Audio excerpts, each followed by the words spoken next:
Hello दोस्तों, तो आज की इस वीडियो से हम स्टार्ट कर रहे हैं मैथ्स क्लास 9th की और उसका फर्स्ट चैप्टर नंबर 1, जिसका नाम है real numbers.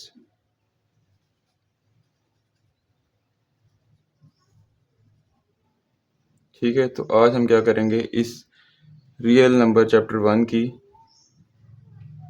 Theory theory and exercise 1.1 ये देखेंगे। तो चलें स्टार्ट करते हैं। सबसे पहले चैप्टर के नाम को समझते हैं, रियल नंबर्स। उर्दू में हकीकी अदाद, इंग्लिश में रियल नंबर्स। तो नंबर्स की जो सबसे पहला हमारे पास एक सेट होता है, सेट भी आपको बताऊंगा। सेट आमतौर पे हम इस तरह लिखते हैं कि जब ये ब्रैकेट्स हम यूज़ करें इस तरह की, और बीच में किसी भी तरह के एलिमेंट्स हों, सेम चीज़ें हों लेकिन रिपीट ना हो रही हों। तो फर्ज करें अगर मैं एक नंबर्स लिखता हूँ तो 1 2 3 और सो ऑन, इस तरह ये चलते जा रहे हैं। तो ये मेरे पास क्या है, गिनती का सेट है, नंबर्स का सेट है। लेकिन सेट वाले टॉपिक हम बाद में पढ़ेंगे, अभी के लिए सिर्फ ये देखें कि अगर मैं एक ऐसे सेट बनाऊँ, और सेट्स को हमेशा बड़ी एबीसी की लेटर से रिप्रेजेंट करते हैं। फर्ज करिए सेट ए है मेरे पास, उसका नाम क्या है, सेट ए। तो इसमें गिनती कहाँ से शुरू हो रही है, 1 2 3, 1 से शुरू हो रही है गिनती। तो इस तरह का जो सेट होता है, इसको मैथ्स में नेचुरल नंबर से लिखते हैं, एन से। इसे क्या कहते हैं, नेचुरल नंबर्स का set, set of natural numbers, जहाँ पे गिनती 1 से स्टार्ट हो रही है। ठीक है, सबसे पहले ये सेट डिस्कवर हुआ था, ये नंबर्स डिस्कवर हुए थे। इसके बाद इससे एक बड़ा सेट होता है जिसको हम कहते हैं होल नंबर्स, जिसको डब्ल्यू से रिप्रेजेंट करते हैं, होल नंबर कहते हैं। इसमें सिर्फ एक चीज़ का इजाफा होता है कि यहाँ 0 से स्टार्ट होती है। ये जो सेट होता है 1 2, आगे सारा वही होता है, सारे नंबर उस तरीके से कंटिन्यू हो रहे होते हैं। तो इस सेट को क्या कहते हैं, set of whole numbers. Next इसके बाद जो इससे बड़ा सेट होता है उसे कहते हैं, जी से रिप्रेजेंट करते हैं और कहते हैं set of integers, set of integers. तो इसको अगर मैं लिख दूँ, सेट ऑफ, ये नेचुरल नंबर का सेट होता है, नेचुरल नंबर्स। ये होता है सेट ऑफ होल नंबर्स, और ये क्या होता है, इंटीजर्स।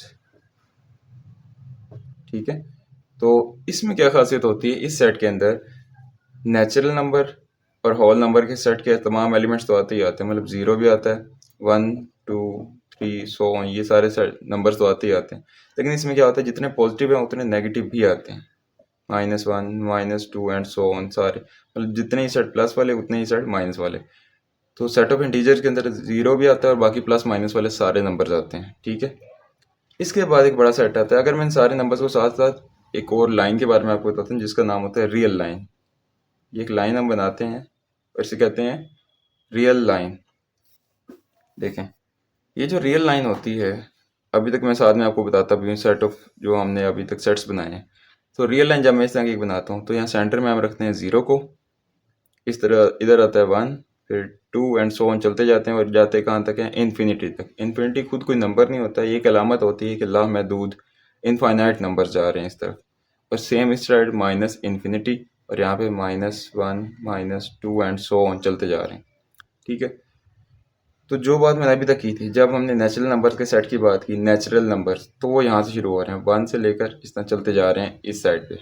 ठीक है, जब मैंने होल नंबर्स की बात की तो वो यहाँ से इस तरह सो ऑन चलते जा रहे हैं वो भी। जब मैंने तीसरी बात की अब इस सेट की, इंटीजर, सेट ऑफ इंटीजर्स की, तो वो रियल लाइन में इस साइड से भी फॉलो कर रहे हैं सारे नंबर्स को और इस साइड से भी सारे नंबर्स को फॉलो कर रहे हैं। लेकिन इसके बाद कुछ ऐसे नंबर्स हैं जो इन नंबर्स के सेंटर में आते हैं, मीन्स के 0 से 1 के दरमियान। फॉर एग्जांपल अगर मैं लिखूं, आमतौर पर आपको पता भी होगा, अगर ये 0 है और ये 1 है, या फिर ये 1 है और ये 2 है, तो अगर प्रॉपर होल नंबर्स में देखा जाए, एक मुकम्मल नंबर के तौर पे देखा जाए, तो फिर 0 के बाद 1 ही आता है और 1 के बाद नेक्स्ट नंबर 2 ही आता है। लेकिन अगर हम मुकम्मल नंबर्स को ना देखें, जिनको मैं कह सकता हूँ डेसिमल नंबर्स, इशारिया वाले नंबर्स, बटे वाले नंबर्स, वो नंबर्स होते हैं जो इनके दरमियान में आते हैं, दो मुकम्मल नंबर्स के दरमियान में आते हैं और वो भी इनफाइनाइट होते हैं। मीन्स के सिर्फ इन दो नंबर 0 और 1 के दरमियान इनफाइनाइट ऐसे नंबर्स हैं जिनको हम इशारिया या बटे में लिख सकते हैं। जैसे फॉर एग्जांपल मैं सिर्फ कुछ लिखता हूँ, 0.0 के बाद क्या आएगा, 0.1 0.2 0.3 0.4 सो ऑन, चलते चलते कहाँ तक जाएगा, 0.9, और उसके बाद क्या आ जाएगा, 1। सिमिलरली यहाँ पे अगर देखें तो 1.1 आएगा, फिर 1.2, 1.3, 1.4 और चलते चलते कहाँ तक आएगा 1.9 तक, और उसके बाद क्या आ जाएगा 2। तो ये भी एक निशानी है कि जिससे हमें क्या पता चलता है कि दो मुकम्मल नंबर्स के दरमियान इशारिया वाले लामहदूद नंबर्स आते हैं। जैसे मतलब इशारिये की मैं जब बात कर रहा हूँ, जैसे यहाँ पे 1.4 के बाद क्या आएगा 1.5 और सो ऑन, इस तरह चलते चलते 1.9 तक। तो कहने का मतलब ये है कि जो हमारे पास नंबर्स होते हैं इशारिया में, उन नंबर्स को, जैसे 1.5 में एक नंबर लेता हूँ, ठीक है, या फिर क्या लेके और नंबर, जैसे यहाँ पे 0.4 के बाद क्या आएगा 0.5 आएगा। मैं अगर ये एक नंबर लेता हूँ तो ये क्या नंबर है, ये कहाँ आ रहा है, ज़ीरो से ये इधर आ रहा है, 0 और 1 के दरमियान में इधर 0.5, और 1.5 वो किधर आ रहा है 1 और 2 के बिल्कुल सेंटर में 1.5। ठीक है, तो ये कुछ इस तरीके से आ रहे हैं नंबर। तो अब होगा क्या इन जो इशारिया वाले डेसिमल नंबर्स हैं, इनको हम एक और शक्ल में भी लिख सकते हैं, और वो शक्ल होती है P/Q, मतलब बटे की शक्ल में। मतलब कैसे, अगर जैसे ये मेरे पे लिखे 0.5, तो मैं अगर ये लिख लूँ पॉइंट में, इस तरह लिखा जाएगा। इसी को अगर मैंने P/Q मतलब बटे की शक्ल में लिखना, तो कैसे लिखूंगा 1/2। P/Q से क्या मतलब है कि P भी ऊपर कोई इंटीजर होगा, मतलब एक पूरा नंबर होगा, बेशक प्लस का हो या माइनस का हो। सिमिलरली Q भी यहाँ पे हमारे पास कोई इंटीजर से बिलोंग करता होगा, मतलब ये P और Q कहाँ से होंगे, सेट ऑफ इंटीजर से, पूरे पूरे नंबर होंगे लेकिन बटे में होंगे। जैसे यहाँ पे देखिए 1 भी क्या है, एक पूरा नंबर है, 2 भी क्या है, पूरा नंबर, लेकिन 1/2 इसको जब डिवाइड करेंगे तो 0.5 आएगा। तो ये जो फॉर्म होती है इस तरीके से लिखना, जिसे हम कहते हैं इस फॉर्म को क्या कहते हैं, डेसिमल फॉर्म। अगर इशारिया में हो, डेसिमल इशारे को कहते हैं, तो अगर इशारे में तो डेसिमल फॉर्म कहते हैं, और अगर ये इस तरह बटे की शक्ल में हो तो इसे कहते हैं P/Q फॉर्म। तो इसी के साथ मैं अगले सेटअप बताता हूँ। ये सारी डिटेल मैंने इसलिए बताई क्योंकि अगला सेट हमारे पास आ रहा है रैशनल नंबर्स का set, set of rational number, जिसे हम Q से रिप्रेजेंट करते हैं। और इसमें कौन से नंबर्स आते हैं वो तमाम नंबर जो कि शक्ल में लिखे जा सकें P/Q, जिनको हम बटे की शक्ल में लिखते हैं। और यहाँ पे बता देंगे हम कि वेयर, जहाँ पे P एंड Q किससे बिलोंग कर रहे हैं, सेट ऑफ इंटीजर से। ये हमने बता देना कि P और Q यहाँ पे किस चीज़ से बिलोंग कर रहे हैं, सेट ऑफ इंटीजर से। ठीक है, तो ये हो गया सेट ऑफ रैशनल नंबर्स।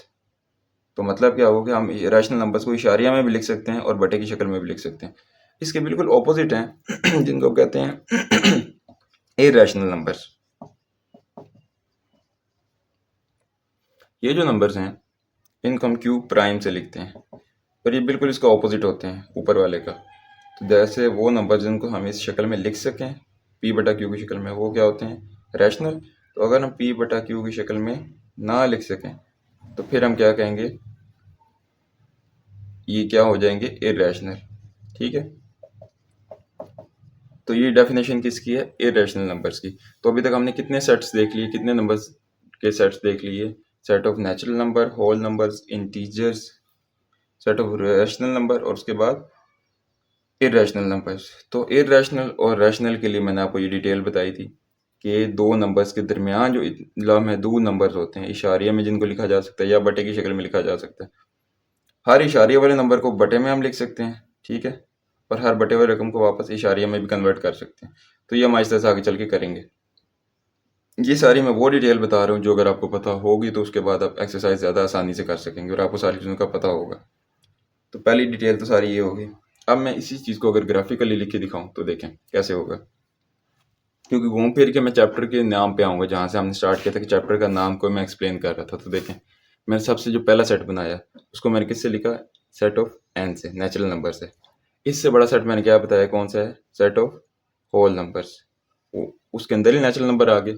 इसके बाद इससे बड़ा कौन सा था, सेट ऑफ इंटीजर, तो वो आ गए इसके अंदर। उसके बाद मैंने इससे बड़ा सेट कौन सा बताया, सेट ऑफ रैशनल नंबर्स, तो वो आ गए यहाँ पे कुछ इस तरह से। तो अब मेरे पास ये सारे, मतलब कि जो सेट ऑफ Q है रैशनल नंबर, उसके अंदर ये सारे नंबर्स ऑटोमेटिकली आ जाते हैं। ठीक है, तो यहाँ तक तो ये सारे नंबर्स आ गए एक दूसरे के अंदर ही, सारे Q के अंदर आ गए।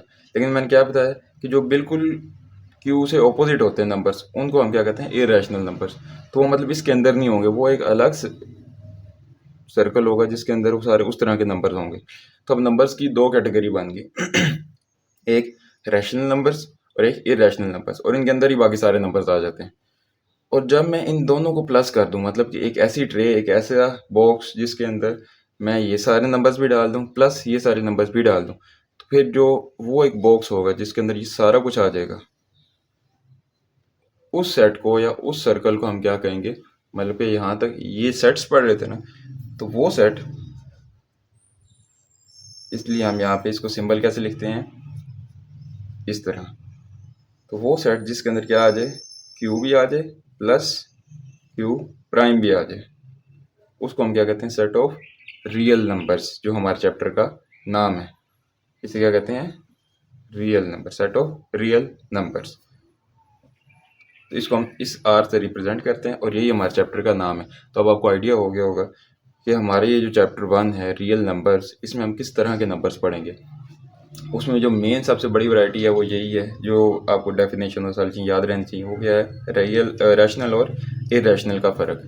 ठीक है, तो अभी तक आपको इन चीज़ों की तो समझ आ गई होगी कि सारी तरतीब कैसी है और रियल नंबर्स के अंदर कितने तरह के नंबर आ सकते हैं, क्योंकि एक सेट इससे भी बड़ा होता है जिसके अंदर रियल नंबर्स सारे आ जाते हैं और उसके अलावा भी इमेजिनरी नंबर भी आते हैं, उसको हम लिखते हैं सी से, और उसका नाम क्या होता है, कम्प्लेक्स नंबर्स। लेकिन ये अभी हमने नहीं पढ़ना, ये आगे चल के पढ़ेंगे, ये इस कम से कम इस बुक में नहीं है इसका डिस्कशन। तो यहाँ तक ये सारा कुछ हो गया, उम्मीद करता हूँ इसकी आपको समझ आ गई होगी।